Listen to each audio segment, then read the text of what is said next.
Hello student, I am Dr. Rajesh Vargade and welcome to my YouTube channel BioStudy. In last lecture, we have compared important characteristic features of 5 kingdom classification. Today we are going to learn about kingdom Monera.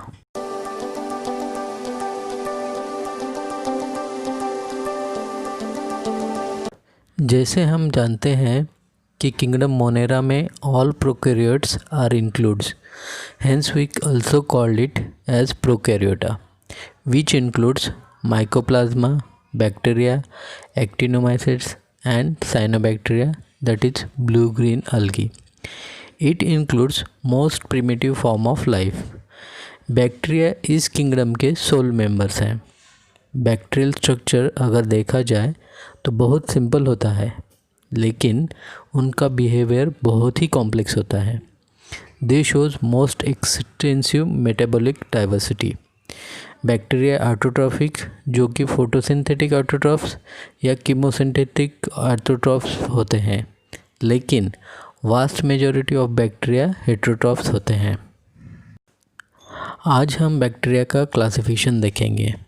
11th NCERT में bacteria को सिर्फ shapes के basis पे classify किया गया है, लेकिन हम उतना ही नहीं पढ़ेंगे.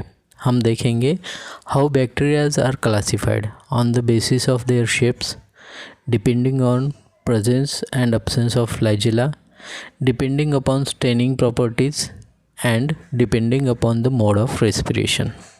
Bacteria are classified on the basis of shapes in 4 main categories, और ये हैं स्पेरिकल, जिसे हम कोकस कहते हैं. इसका प्लूरल फॉर्म कोका है. रॉड शेप, जिसे हम बैसिलस कहते हैं, इसका प्लूरल फॉर्म बैसिला होता है. स्पाइरल शेप्स, जिसे हम स्पाइरिलियम कहते हैं, इसमें स्पाइरिलियम और स्पाइरोचिड्स इंक्लूड होते हैं. और लास्ट फॉर्म है कॉमा शेप, जिसे हम विब्रियो कहते हैं. विब्रियो कॉलरी जिसका एग्जाम्पल है. यह बहुत टॉक्सिक होता है और कॉलरा जैसी बीमारी पेशेंट में पाई जाती है. इसकी वजह से इन पेशेंट में प्रोफ्यूज पेनलेस वाटरी डायरिया और वोमिटिंग जैसे सिम्टम्स दिखाई देते हैं. इसमें पेशेंट हाइपोवॉलेमिक शॉक में जाकर विदिन 24 आवर्स में पेशेंट की डेथ भी हो सकती है. कोकाई को हम क्लासिफाई करते हैं डिपेंडिंग ऑन देयर ग्रुपिंग. जब सिंगल कोकस होता है तो हम उसे मोनोकोकस कहते हैं. जब 2 कोकाई एक साथ होते हैं तो उसे डिप्लोकोकस कहते हैं. 4 कोकाई एक साथ होने से हम उन्हें टेट्राकोकस कहते हैं. अगर कहीं कोकाई चेन में प्रेजेंट होते हैं तो हम उन्हें स्ट्रेप्टोकोकस कहते हैं. Streptococcus pneumoniae is example of Streptococcus, जिसकी वजह से पेशेंट को निमोनिया और ट्रकियोब्रोंकाइटिस एंड इम्पाइमा जैसे बीमारियां हो जाती हैं. कोकाई जब इरेगुलर ग्रेप लाइक कस्टर्ड के फॉर्म में होते हैं तो उन्हें स्टेफिलोकोकस कहते हैं. फूड पॉइजनिंग और टॉक्सिक शॉक सिंड्रोम जैसी बीमारियां हमें स्टेफिलोकोकस की वजह से होती हैं. कोकाई जब 3 डायमेंशनल जियोग्राफी फॉर्म में होते हैं तो हम उसे सार्सिना कहते हैं. बैक्टीरिया जब रॉड के शेप में होता है तो उन्हें हम बैसिलस कहते हैं. उसका प्लूरल फॉर्म बैसिला होता है. बैसिलाई को हम 3 कैटेगरीज में डिवाइड करते हैं. जब 2 बैसिला एक साथ हो तो उन्हें हम डिप्लोबैसिला कहते हैं. जब बैसिला एक के ऊपर एक स्टॉक की तरह हो तो उसे पैलिसेड बैसिला कहते हैं. और जब बैसिला चेन में हो तो हम उन्हें स्ट्रेप्टोकोकस कहते हैं.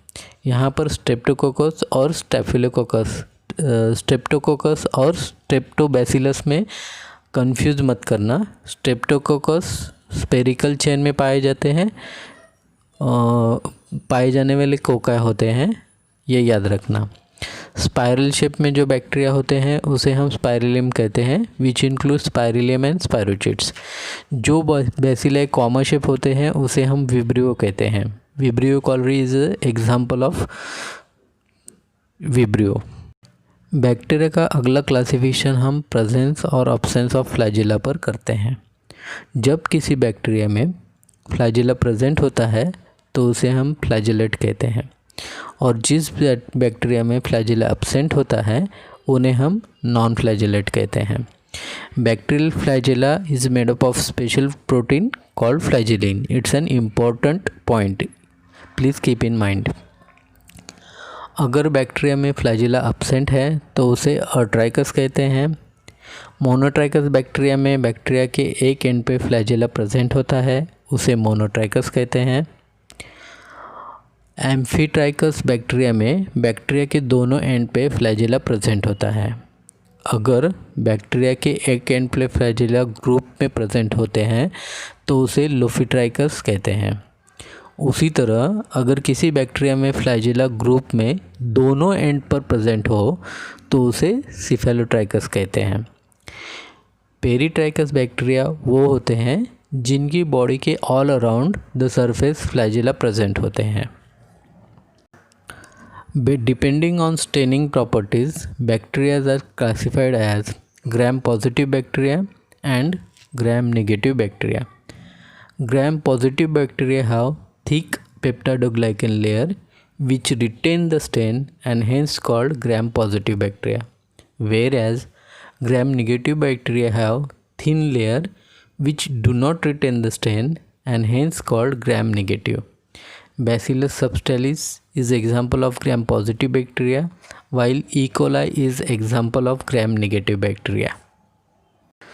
Depending on mode of respiration, bacteria again classified as aerobes and anaerobes.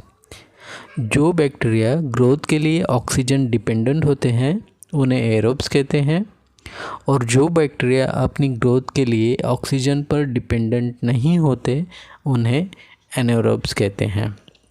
आज के टॉपिक में इतना ही। नेक्स्ट टॉपिक में हमें बैक्टीरिया का स्ट्रक्चर पढ़ना है, तो अब तक के लिए बस इतना ही। मिलते हैं अगले लेक्चर में। अगर आपको मेरा ये वीडियो पसंद आए तो लाइक, शेयर और कमेंट करना, और इंस्टाग्राम पे मुझे फॉलो कर लेना। Thanks for watching this video.